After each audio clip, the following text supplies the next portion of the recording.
안녕하세요, 이니글씨입니다.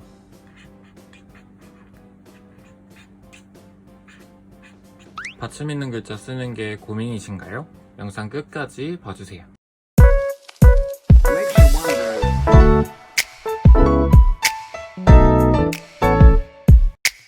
짜잔! 오늘 제보해주신 고민은 같은 단어의 반복과 비읍의 글씨 모양이 고민입니다. 그리고 그러한 이유로처럼 글씨 배열도 뭔가 애매한 느낌? 괜찮은지 봐주세요 라고 이렇게 고민을 남겨주셨습니다. 그러면 피드백을 시작해보겠습니다. 일단 먼저 이 비읍을 고민이라고 해주신 것 같고, 그러한 이유로 이 부분 고민이라고 해주셨습니다. 일단 너무 습관적으로 칭찬하는 것 같지만 정말 진심으로 너무 잘 쓰셨습니다. 저는 포인트가 딱 눈에 들어오는 글씨를 좋아해요. 그래서 뭐 글씨체나 어떤 배열, 구도 이런 거에 상관없이 전하고 싶은 메시지가 잘 보이는 글씨에 대해서는 늘 잘하셨다고 칭찬을 드립니다. 그래도 그걸 좀 더 다듬으면 좋겠다라는 고민이 생겨서 제보해 주신 거겠죠. 조금만 더 다듬어 보자면 이 부분, 고민해 주셨던 이 부분 아주 좋습니다. 실제로 이런 식의 구도를 많이 사용하기도 해요. 그래서 이런 식의 구도는 아주 좋아요. 아쉬운 부분을 살짝 말씀드리자면 처음에 가려고 했던 구도가 이게 맞는지에 대한 의문은 좀 들어요. 처음에 쓰려고 했던 구도가 이렇게 중앙 정렬을 하는 구도라면 너의 삶은 이 부분이 조금 더 중앙으로 와서 이렇게 됐으면 좋지 않았을까 라는 생각이 듭니다. 너의 삶은 여기서는 계단식 구도를 쓰고 여기서는 다시 중앙 구도를 쓴 게 약간은 어색해 보일 수가 있어요. 그래서 요거는 전체적인 구도 측면에서 조금 통일성을 주는 게 좋겠다 라는 아쉬운 점은 조금 있어요. 이 부분, 그리고 이런 부분에서 글씨가 조금 무너지는 부분들 떨어질 수 있게 써주시면 좋을 것 같아요. 전체적인 느낌에 대한 피드백은 이렇게 정리를 해봤습니다. 이렇게 가운데로 쭉 올 수 있게 배열을 조금만 더 맞춰주시면 더 통일성 있게 보이고 그대의 삶을 항상 응원했다 이 부분이 더 이렇게 잘 보일 수가 있겠죠. 그리고 반복된다라고 해주셨던 부분이 아마 이 부분이지 않을까 싶어요. 너의 삶은 너의 선택만이, 이렇게 너의 삶은 너의 선택 많이, 이렇게 반복되는 단어가 있을 경우에는 같은 높이에, 그러니까 같은 위치에 넣어주지 않으면 일단 기본적으로는 괜찮아요. 예를 들어서 너의 삶은 너의 선택 많이, 이런 식으로 같은 위치에 있지 않게만 해주셔도 어느 정도 해결은 됩니다. 근데 이것만으로도 조금 부족하다, 이걸 좀 더 재미있게 쓰고 싶다라고 하면 강조점을 조금 다르게 해주는 것도 방법일 것 같아요. 예를 들면 너의 삶은 너의 선택만이 라고 했을 때 제가 본 강조의 포인트는 너라는 부분과 선택이라는 부분이 더 강조가 될 수 있으면 좋을 것 같아요. 그래서 그거를 적용해서 써보면 똑같은 너의지만 이 위에 있는 부분이 더 강조가 될 수 있게 크게 써주면 좋겠죠. 너의 삶은 너의 선택만이, 이런 식으로 써주면 좋을 것 같아요. 글씨에 대한 강조를 연습을 하잖아요. 강조하는 방법은 연습을 했는데 그걸 어떻게 적용을 해야 되냐, 활용을 하지 않으면 강조가 의미가 없겠죠. 예를 들어서 봄날이라는 글자에서도 앞 글자를 강조할 수도 있고 뒷 글자를 강조할 수도 있고 봄날 두 글자를 모두 강조할 수 있는 것처럼 너의 삶은 너의 선택만이, 이렇게 두 개가 반복되지만 앞에 있는 너를 강조할지 뒤에 있는 너를 강조할지 그걸 고민해보고 더 강조해야 될 너를 강조해 주시면 좋을 것 같아요. 받침에 들어가는 비읍의 모양에 대해서 고민이라고 얘기해 주셨는데 모양은 어떻게 쓰든지 상관이 없습니다. 대신 여기서 고쳐보셨으면 좋겠는 건 초성, 중성, 종성의 비율이에요. 그래서 받침이 있는 글자를 어떻게 쓰면 좋을지 한번 알아볼게요. 처음 한글을 배울 때는 이런 식으로 배우셨을 거예요. 초성과 중성이 같은 높이에 있고 받침이 받쳐주는 역할. 이렇게 쓰도록 배우셨을 거예요. 근데 문제는 이렇게 쓰게 되면 지금 보시는 것처럼 이 네모 안에 글자가 갇혀버리게 되죠. 그럼 우리가 캘리그라피를 쓸 때는 딱딱딱 떨어지는 블록이 아니라 하나하나씩 맞춰지는 덩어리로 표현을 할 건데 그거에 대한 표현을 하는데 어려움이 생기겠죠. 그래서 제가 추천해드리고 싶은 모양은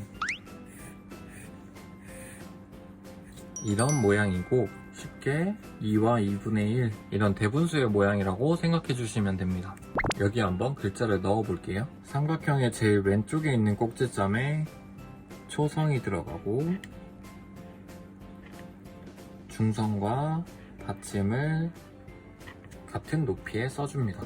이렇게 쓰는 이유가 뭘까요? 글자를 이런 식의 모양으로 바꿔주게 되면 전체적인 글씨가 왼쪽에서 오른쪽으로 진행할 때 답답하지 않게 계속 진행한다는 의미를 보여주기도 하고 초성을 중심선에 맞춰줌으로써 글씨가 더 안정감 있게 높이를 갖게 돼요.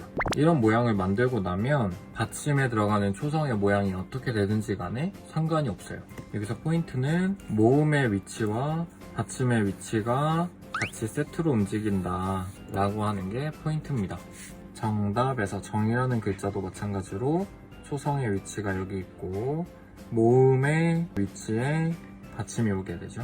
그리고 이 높이에 맞춰서 초성을 다시 써주고 같은 위치에 모음을 써주고 받침을 써서 마무리.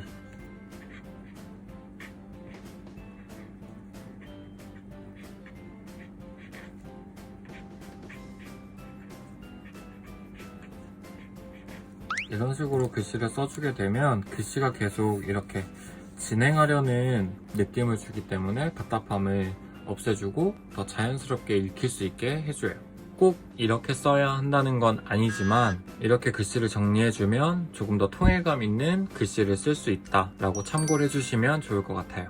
보내주신 문장에서 받침이 있는 글자를 다 찾아볼게요. 삶은 선택만이 정답이다. 그러한 이유로 그대의 삶은 항상 응원했다. 이렇게 하나씩 적어볼게요. 선택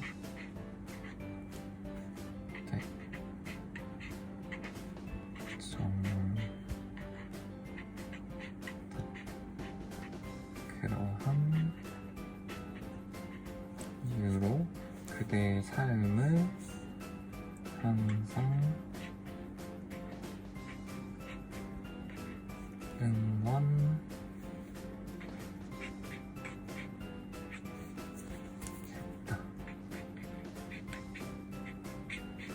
받침 있는 글자는 이렇게 써주시면 됩니다. 삼각형의 모양을 유지할 수 있도록 써주시면 됩니다. 그러면 받침이 두 개 있을 때는 어떻게 쓰죠? 라는 질문이 생기실 수도 있겠죠? 삶이나 햇이라는 단어처럼 받침이 두 개가 있는 경우에는 받침으로 사용되는 두 초성의 크기를 똑같이 쓰는 게 아니라 더 강조가 되는 앞부분이나 뒷부분의 크기를 더 크게 써주시면 됩니다.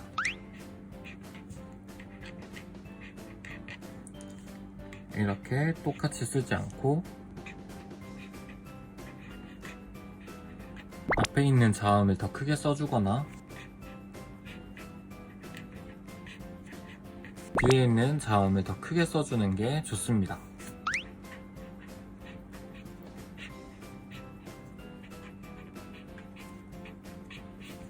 자음의 크기를 이렇게 다르게 써주시면 더 재밌는 글씨를 쓸 수가 있습니다. 이런 식으로 뭔가 더 특별하게 강조해야 되는 경우를 제외하고는 보통 이 삼각형 모양을 유지할 수 있도록 뒤에 있는 자음을 더 크게 써주는 걸 선호하는 편입니다. 정답은 없으니까 취향에 맞게 규칙을 만들어 보시면 될 것 같아요. 전체적인 모양을 이렇게 세모나게 만든다 라는 것만 기억해 주세요. 이렇게 연습한 단어를 적용해서 문장을 다시 써볼게요.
이런 식으로 구도를 조금 수정해서 완성해봤습니다. 이 문장의 내용처럼 내가 선택해서 쓰는 글씨가 정답이니까 그걸 믿고 쓰셨으면 좋겠어요. 저는 여러분을 항상 응원하겠습니다.